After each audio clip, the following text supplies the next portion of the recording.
Hi guys, இப்போ நம்ம என்ன பார்க்க போகிறோம்னா சிபிஎஸ்சி ரீவேல்யூஷன் பற்றி தான் பார்க்க போகிறோம். நீங்கள் போர்டு எக்ஸாம் 10th 12th எழுதியிருந்தீங்கன்னா உங்களுக்கு சில மார்க்ஸ் வந்து அன்எக்ஸ்பெக்டடாக இருக்கலாம். நீங்கள் அதிகமாக மார்க் எக்ஸ்பெக்ட் பண்ணியிருப்பீங்க, உங்களுக்கு கம்மியாக வந்திருக்கலாம். அந்த மாதிரி நேரத்தில் தான் வந்து நீங்கள் ரீவேல்யூஷன் யூஸ் பண்ணலாம். இப்போ அதை நீங்கள் எப்படி அப்ளை பண்ணுறதுன்னு பார்த்தீங்கன்னா, கூகுளில் போய்ட்டு சிபிஎஸ்சி ரீவேல்யூஷன் போட்டிங்கன்னா உங்களுக்கு ஃபஸ்ட் லிங்கே வரும். அதை கிளிக் பண்ண உடனே உங்களுக்கு இந்த மாதிரி ஒரு சைட் ஓப்பன் ஆகும். உங்களுக்கு 3 ஆப்ஷன் காமிக்கும். Apply for answer book, apply for verification, apply for ரீஎவல்யூவேஷன்ட்டு. நீங்கள் வெரிஃபிகேஷன்ற ப்ராசஸ் வந்து எதுக்குன்னா, எங்களுக்கு வந்து இல்லை டோட்டல் மிஸ்டேக் இருக்குது, எனக்கு அந்த டோட்டல் மிஸ்டேக்கு மறுபடியும் ரீசெக் பண்ணணும் அப்படின்றது இது பண்ணிங்கன்னா நீங்கள் வெரிஃபிகேஷன் யூஸ் பண்ணலாம். அது ரொம்ப ரேராக தான் நடக்கும். அடுத்து ரீஎவல்யூஷன், எனக்கு இந்த கொஷினுக்கு இன்னும் அதிகமாக மார்க் வரும் அப்படின்னு நீங்கள் நினச்சிங்கன்னா ரீஎவல்யூஷன் அப்ளை பண்ணலாம். ஆனால் நீங்கள் வெரிஃபிகேஷனாக இருந்தாலும் ரீஎவல்யூஷனாக இருந்தாலும் ரெண்டுமே அப்ளை பண்ணுறதுக்கு நீங்கள் ஆன்சர் புக்கோட ஃபோட்டோ காப்பியை அப்ளை பண்ணணும்.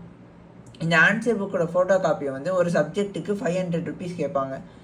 இப்போ இந்த ஃபோட்டோ காப்பி வாங்கினதுக்கப்புறமும் உங்களுக்கு எதாவது டவுட் இருந்து நீங்கள் வெரிஃபிகேஷன் இல்லை ரீஎவல்யூஷன் போனீங்கன்னா, வெரிஃபிகேஷனுக்கு ஒரு சப்ஜெக்ட்டுக்கு 500 கேட்பாங்க, ரீஎவாலுவேஷனுக்கு ஒரு கொஷினுக்கு லைக் எந்த கொஷினுக்கு அப்ளை பண்ணுறீங்களோ ஒரு கொஷினுக்கு 100 ருபீஸ், 5 கொஷின் அப்ளை பண்ணிங்கன்னா 500 ருபீஸ் அந்த மாதிரி வரும். இப்போ வந்து நான் ரீஎவாலுவேஷன் பண்ணதோட ஓவர்வியூ தான் பார்க்க போகிறோம்.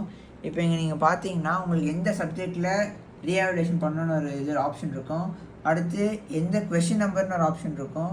அடுத்து ஆன்சர் புக்கில் அது எந்த பேஜில் இருக்குது அப்படின்னு கேட்குறதுக்கு ஒரு காலம் இருக்கும்.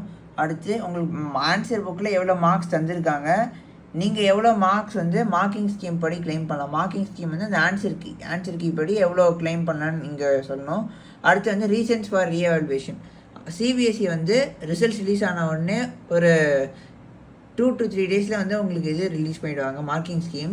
அந்த மார்க்கிங் ஸ்கீமை பார்த்து எனக்கு இந்த கொஷனுக்கு மார்க் வரும் அப்படின்னு நினச்சிங்கன்னா நீங்கள் இந்த ரீசன் ஃபார் ரீஎவாலுவேஷனில் அதை எக்ஸ்பிளைன் பண்ணி நீங்கள் போடலாம். இப்போ வந்து நானும் கொஞ்சம் மார்க்ஸ் எக்ஸ்பெக்ட் பண்ணி போட்டிருந்தேன். எனக்கு நிறைய டவுட்ஸ் இருந்துச்சு, மார்க் ரீஎவாலுவேஷனில் போட்டால் அதிகமாகுமா கம்மியாகுமான்ட்டு. நான் டவுட்ஸ்லாம் வச்சுருந்தா போட்டேன். எனக்கு வந்து 3 மார்க்ஸ் இன்க்ரீஸ் ஆச்சு. அவ்வளோதான். உங்களுக்கு என்ன இன்க்ரீஸ் ஆச்சோ பார்த்து சந்தோஷமாக இருங்க. நன்றி, வணக்கம்.